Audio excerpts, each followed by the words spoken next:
Dengan program makan bergizi gratis, sebelumnya Anda katakan bahwa ini bisa terimplikasi positif bagi sejumlah sektor di tanah air, termasuk bagaimana nanti rantai pasok makanan yang akan lebih luas tentunya seperti nelayan, kemudian petani, peternak. Dalam negeri ini semuanya akan ketiban berkah. Bappenas melihat hal ini seperti apa, Pak? Iya betul. Jadi ini efek dominonya banyak gitu. Jadi memang program makan bergizi gratis itu adalah isu kesehatan dan isu pendidikan. Tapi kemudian kalau kita lihat pasti di situ kan ada keperluan untuk mengadakan bahan-bahan makanannya. Dan bisa ikan, bisa daging, bisa ayam, beras dan sayur mayur dan telur dan yang lain-lain. Itu semuanya adalah bagian dari upaya kita untuk bisa membangkitkan kegiatan-kegiatan ekonomi produktif bagi apakah UMKM, koperasi atau BUMDes itu yang bergerak di sektor itu. Oke. Dan itu artinya bahwa mereka karena ada demand untuk memenuhi program MBG ini, maka dari sisi supply-nya, pasokannya tentu nanti akan ada tumbuh berkembang dan itu yang diharapkan. Jadi investasi untuk MBG itu sebagai bagian dari strategi untuk mendorong pertumbuhan ekonomi dan dengan begitu maka ikut menggerakkan kegiatan ekonomi produktif di tingkat komunitas dan karena itu maka kita akan mengikuti sepenuhnya arahan dari Bapak Presiden Prabowo Subianto bahwa yang diutamakan itu adalah mereka yang bekerja di sektor ekonomi produktif di tingkat lokal. Jadi mengutamakan koperasi, mengutamakan UMKM, mengutamakan BUMDes dan mereka diharapkan bisa mengambil peran dari sisi pasokan bahan makanannya ini. Dan karena itu maka tadi di awal kita sampaikan sumber bahan makanan lokal itu yang lebih diutamakan. Dan itu maksud utama karena tadi bisa berdampak pada upaya kita mengatasi isu kemiskinan. Tadi Anda katakan investasi sekitar 71 triliun untuk tahun pertama ini, tentunya ini nilai yang cukup fantastis, Pak. Namun di satu sisi memang bisa berimplikasi positif pada pertumbuhan ekonomi. Namun di satu sisi bagaimana pemerintah memastikan bahwa memang anggaran sejumbo ini tidak membebani keuangan negara, utamanya dalam Indonesia mencapai pertumbuhan ekonomi bisa mencapai 8% dalam beberapa tahun ke depan.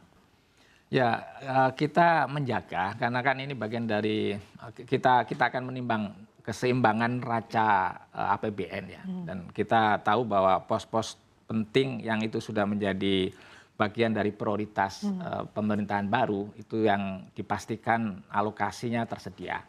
Dan ini salah satunya itu adalah MBG dan kita juga sudah membuat semacam exercise awal itu perhitungan selama 5 tahun ke depan itu berapa banyak dan bagaimana kapasitas fiskal, kemampuan APBN bisa memenuhi kebutuhan anggaran teralokasi dalam setiap tahun sebagaimana sasaran dan target yang dituju. Jadi kita menghitung, jadi dengan target dan sasaran yang juga akan dicapai secara bertahap, yang kemudian nanti konsekuensi pemenuhan anggaran berapa banyak, itu yang kemudian kita pastikan tersedia di dalam APBN.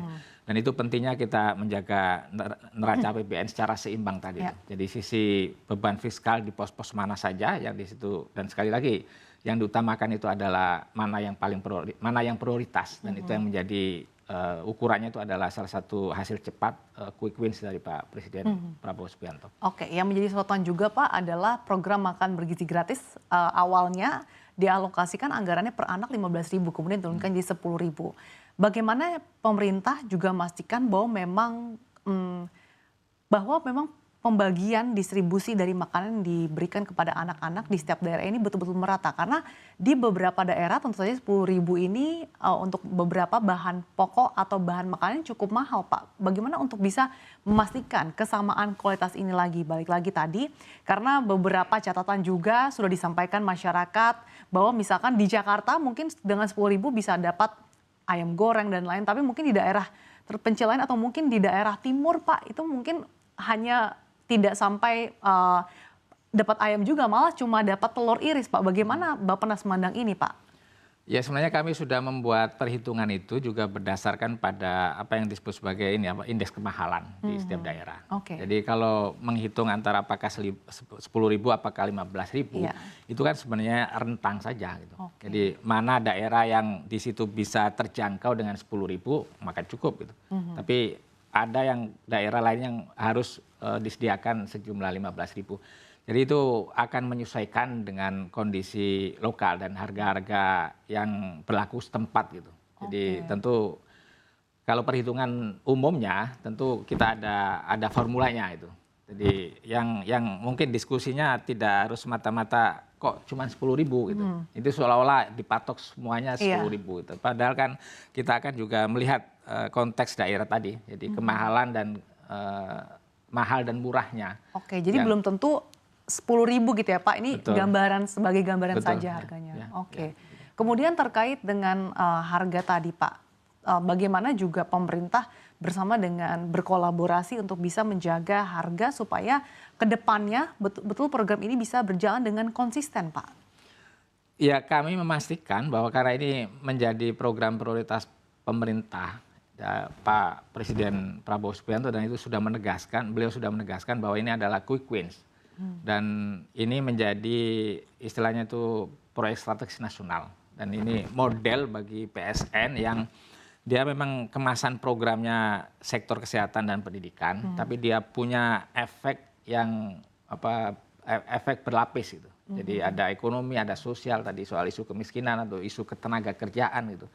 Jadi menjadi penting gitu untuk memastikan ini bisa terjaga dan berkelanjutan. Dan memang kita sudah bertekad bahwa MBK adalah program prioritas dan itu yang harus diamankan dan juga dijaga kesinambungan sampai dengan satu periode pemerintahan Pak Oke. Prabowo. Sebagai program prioritas, bagaimana sebetulnya roadmap Pak dari program makan bergizi gratis ini di Bappenas? Ya sebenarnya ini soal perencanaan normal saja. Jadi ada kebutuhan bahwa ini program MBG sasaran dan target itu sudah bisa dihitung. Kami kalau misalnya untuk sebenarnya di awal itu dituliskan 82 juta ya. Itu mencakup anak usia sekolah, jadi mulai dari PAUD sampai dengan sekolah menengah, termasuk juga para santri dan juga yang di madrasah, dan juga ibu hamil, ibu menyusui dan juga anak balita. Dan itu kan target selama 5 tahun. Ya. Dan nanti akan menyesuaikan sekali lagi bahwa strategi tahapan pelaksanaan. Jadi kita akan tentu akan menyesuaikan dan target juga sambil juga mengetahui kapasitas eksekusi kemampuan satuan pelayanan ini untuk pemenuhan gizi itu yang dia bertanggung jawab dalam pelaksanaan program ini di tingkat lapangan, dan kita sudah menyaksikan betul betapa perencanaan yang sudah dilakukan secara baik itu dilaksanakan dalam 2 hari ini, dan itu kelihatan bahwa kita meyakini bahwa satuan pelayanan yang bertanggung jawab itu betul-betul siap gitu. Dan dengan begitu kita juga akan bisa mengetahui target-target setidaknya dalam kuartal pertama, kemudian kuartal kedua, tingkat ketercapaiannya berapa, apa yang masih kurang, apa yang menjadi titik lemah, dan itu juga sekaligus kita perbaiki dalam waktu berjalan